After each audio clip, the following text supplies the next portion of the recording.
መጽሐፍ ጥበብ ሰሎሞን ሓደ ካብቶም ኣገደስቲ ቀኖናዊ መጽሓፍቲ ኮይኑ ንጥበብ ከም መለኮታዊት ውህበትን መንገዲ ህይወትን ዝገልጽ መጽሓፍ እዩ። መጽሓፍ ጥበብ 19 ምዕራፋት ዘለዎ ክኸውን ከሎ ብዛዕባ መንፈሳውን ምስጢራውን ጥበብ ድማ ብዕምቆት የሰንቱም። ነቲ ካብ ምዕራፍ 1 ጀሚሩ ክሳብ 19 ዘሎ ትሕዝቶን ጭብጥታቱን ድማ ንሰማዕቲ ብዝምጥን መልክዕ ከም ዝስዕብ ክቐርብ እዩ። ሰላም ከመይ ኣለኹም ኣባላት መርሖ ሰማይ መንፈሳዊ ቻነልኩም እውን ተኸታተልቲ ነዚ ካብ ደቡብ ኣውስትራልያ ዝፍኖ መንፈሳዊ መደባትና ከመይ ኣለኹም? ልዑል ባህሪ ኣምላኽ ኣቦታትና ቅዱስ እግዚኣብሔር ስሙ ንዘለዓለም ዝተመስገነ ይኹን። እሞ ብዛዕባ መንፈሳዊ ጥበብ ኣመልኪትና እነቕርቦ መንፈሳዊ ቃል ኣምላኽ ካብ ልቢ ንኽትከታተሉና ንዕድም። ዛንታ ጥበብ ዝጅምር ንገዛእቲ ዓለም ብዝወሃብ መጠንቀቕታ ክኸውን እንከሎ ካብ ማዕሙቕ ልቢ ንዝሰምዐ ኣዝዩ ጠቓሚ እዩ ብዝብል እምነት እዚ ከም መእተዊ ጌርና ኣቕሪብና ኣለና።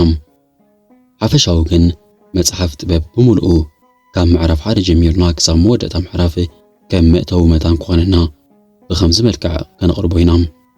ዝኸበርኩም ሰማዕትና ካብ ልቢ ድማ ንኽትከታተሉና ብኽብሪ ንዕድም። ጥበብ ናብ ክፉእ ልቢ ከምዘይኣቱ ጽድቂ ድማ ዘለኣለማዊት ምዃና ይገልጽ። ኣብዚ ክፍሊ እዚ እቲ ንጻድቃንን ሓጥኣንን ዝህልዎም ኣፈላላይ የንጸባርቕ። ረሲኣን ህይወት ሓጻርያም ስለዚ ንጠቐመላ ብምባል ንጻድቃን ይገፍዖም። ጻድቃን ግን ዋላ እኳ ኣብ ቅድሚ ሰብ ዝሞቱ እንተመሰሉ ነፍሶም ግን ኣብ ኢድ እግዚኣብሔር እያ።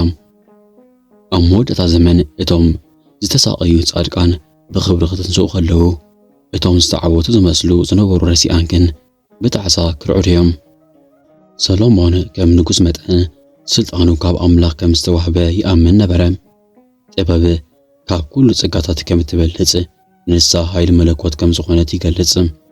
ሰሎሞን ጥበብ ንኽትወሃቦ ዝጸለዮ ጸሎት ኩሉ ዝፈልጦ ሓቂ እዩ። ጥበብ ካብ ወርቅን ብሩርን ትበልጽ። ንሳ ጽልግልግ ዘይትብል ዝደመቐት ብርሃንን መስትያትን ግርማ ኣምላኽ ኣዲ ኩሉ ሰናይ ነገር እያ። እዚ ክፍሊ እዚ ታሪኽ እስራኤላውያን ካብ ኣዳም ጀሚሩ ክሳብ ሙሴ ብጥበብ ከመይ ከም ዝተመርሐ የሰንቱ።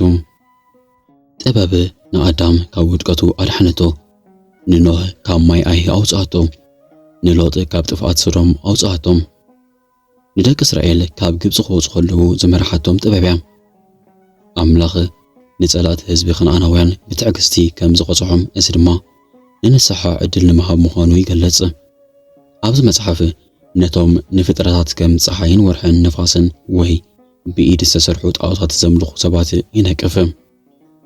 ሰብ ካብቲ ዝፈጠሮ ነገር ንታሕቲ ኮይኑ ክሰግድ ከሎ ዕሽነት ምዃኑ ይገልጽ። ኣምልኾ ጣዖት ናብ ምንዝርናን ኩሉ ዓይነት ግብሪ እከይን ከም ዝዋረደ ይገልጽ። ኣብ መንጎቶም ንኣምላኽ ዘይፈልጡ ግብፃውያንን እቶም ብጥበብ ዝተመርሑ እስራኤላውያንን ዝነበረ ኣፈላላይ ብምንጻር ይገልጽ። ግብፃውያን ብበረድ ክቕፅዑ ከለዉ ንእስራኤላውያን ግን መና ካብ ሰማይ ወረደሎም። ግብፃውያን ብጸልማት ተዋሒጦም ክርዕዱ ከለዉ እስራኤላውያን ግን ብዓንዲ ብርሃን ይምርሑ ነበሩ።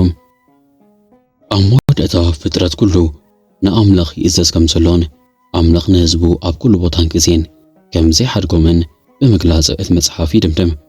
ሓፈሻዊ ጥበብ ማለት ንኣምላኽ ምፍራህን ብጽድቂ ምምላስን እዩ። ንሱ ድማ ንስኻ ምስ ጥበብ ምሳኻ እንተኾይና ንነብስኻ ኣብ ሩፍታት ረኽባ፣ ልዕሊ ኩሉ ዝኾንካ ይስማዓካ፣ ኣብ ኩሉ ንጥፈታትካ ድማ ሕጉስ ኢኻ። ዓለም ክንዲ ዝደለየት እንተተናወፀት ኣይግድሰካን። ንስኻ ካብ ሞት ናብ ዘለኣለም ህይወት ተሰጋጊርካ ኣለኻ።